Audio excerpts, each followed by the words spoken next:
Hello there, this is AD Robles, and you're listening to AD on the Fight, Laugh, Feast Network. All right, empty. Just completely empty. I was going to take a sip of water, and it's just empty. God bless you. I hope you are well. Hope you're having a good, productive week and all of that kind of thing. I wanted to do a video to encourage you. You know, all my content, in my opinion, is encouraging for somebody. Now, you might find it not encouraging, but maybe the joke's on you. I don't know. But I think my content, if there was one word to describe my content, it would be encouraging, at least in my opinion. That being said, I wanted to dedicate an episode to encouraging people financially and economically. It has been a challenging couple of years. There's just no question about that. And if you watch mainstream media, especially the CNN, MSNBC, Variety, you know, we've never thrived more than we are right now. But if you live in reality and your head's not in la la land, you know it's tough out there. It really is. And I see a lot of fellow believers, especially young people younger than me. I'm 40, by the way. I don't know if you knew that. I'm 40 years old, and people younger than me, you know, maybe just starting out with their families in their 20s, things like that. And there's some angst out there. There's a lot of angst, and you know, it's hard to find an affordable piece of land. It's hard to find housing in some places and things like that. A lot of people are renting and a little bit bitter because of the economic conditions we find ourselves in.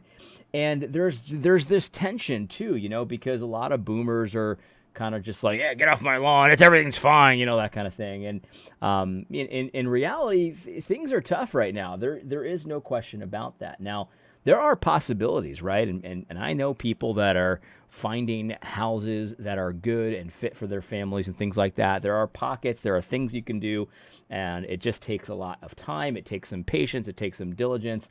But just because I know people that are doing okay and finding houses to make offers on reasonable offers and things like that, that does not mean that things are just hunky-dory. They're not. The pricing of houses is just absolutely insane. And I know it feels like it's never going to get better, but it is. It's going to get better, and things are going to happen, and your diligence, your patience, your efforts can pay off. And I just wanted to encourage you on that. You know what I mean?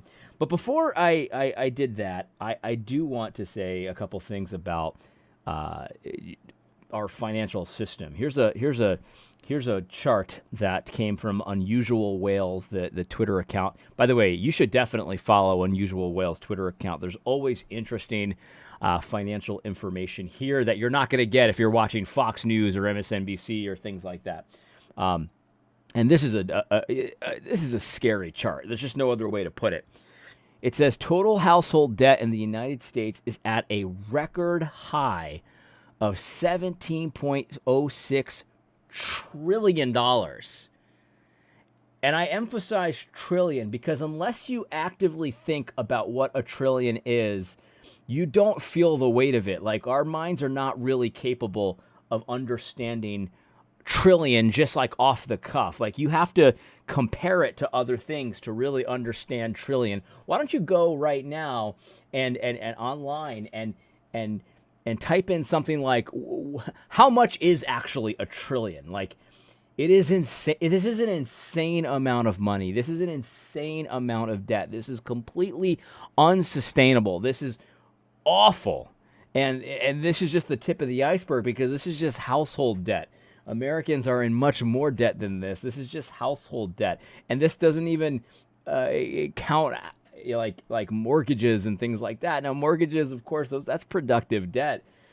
This is just things like credit cards and student loans and auto loans. And these are arguably not productive. You know, I guess you could debate some of this stuff. But this is really bad news. $17.06 trillion with a T, trillion dollars in debt, a record high. This is unsustainable. We have made ourselves slaves.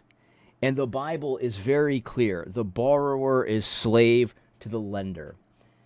And some people just made themselves slaves for frivolous reasons. That was me when I was younger. When I was in my 20s, I made a lot of money. There's just no question. In the last episode, I told you about an apartment that I rented. This was an expensive apartment in New York City. I mean, it had a fireplace, a wood-burning fireplace, which is unheard of in New York City, and a view of the Empire State Building from the apartment, and an outside area in the apartment.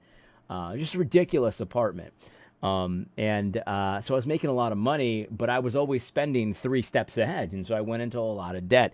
So that was just me being frivolous. You know what I mean? Some people go into debt because of circumstances, and I've got a lot of sympathy. But, you find yourself in a circumstance, I don't know, medical issue, something like that. And you essentially, when you borrow exorbitant amounts of money, you essentially are selling yourself into slavery. That's how the Bible sees it. And that's the reality of the situation.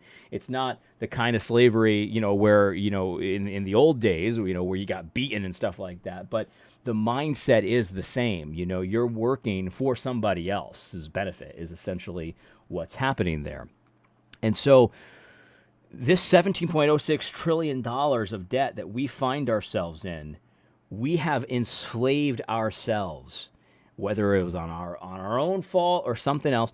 We've enslaved ourselves, and this mindset can't just be isolated to one area, like your financial sin, because this is a lot of times this is financial sin. When I was in my 20s and I was doing the spending that I was doing, I was in sin because of it. I was in sin, and I didn't get right until I realized that I was in sin. I was sinning against God while I was doing this.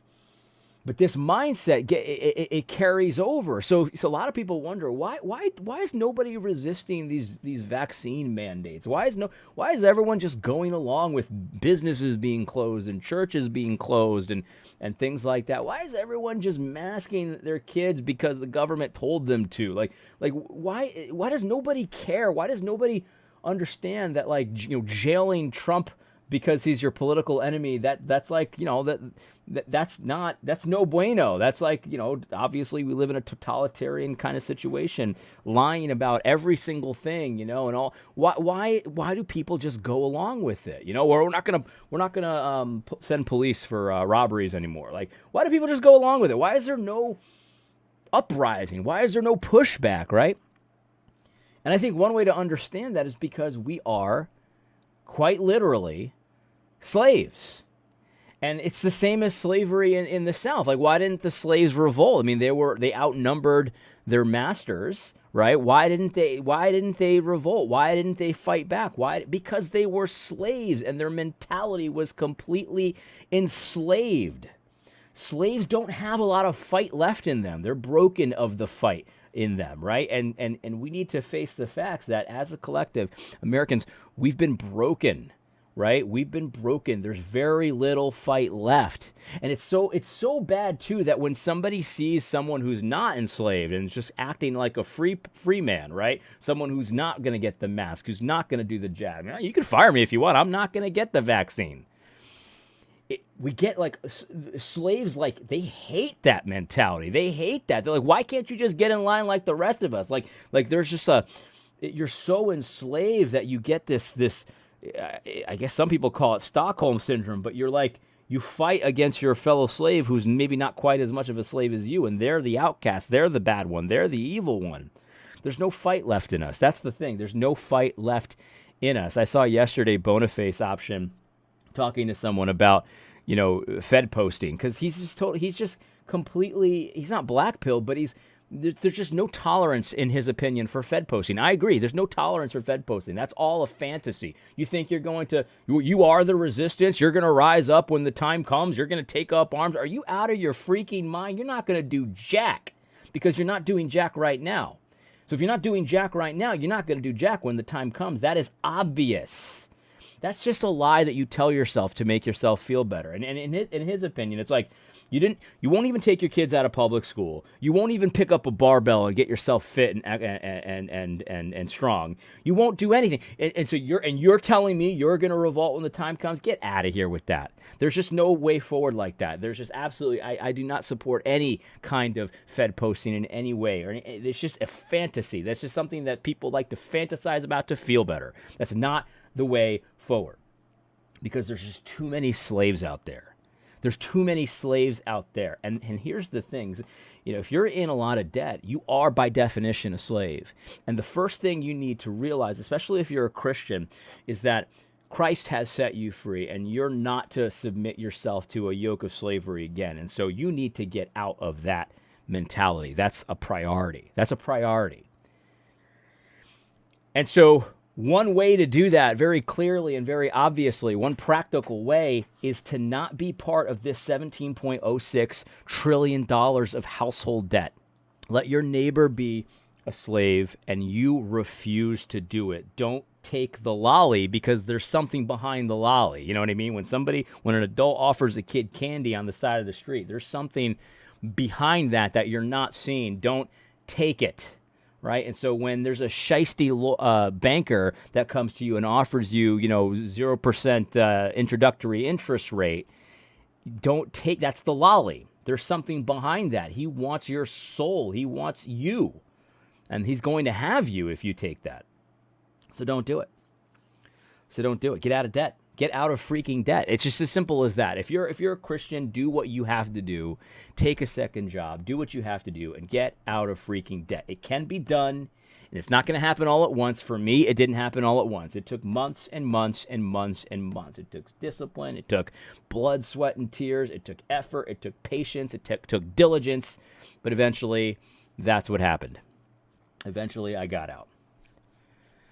But if you're not in debt, don't think that you're necessarily free of this slave mindset, because our whole system is designed to enslave you. And the money is no different. I mean, we have a debt-based system. The money is no different. That's clear, but it's not just isolated to the financial system. So I find myself thinking with a slave mindset often, even though I don't have the debt anymore. You know what I mean? So it's just...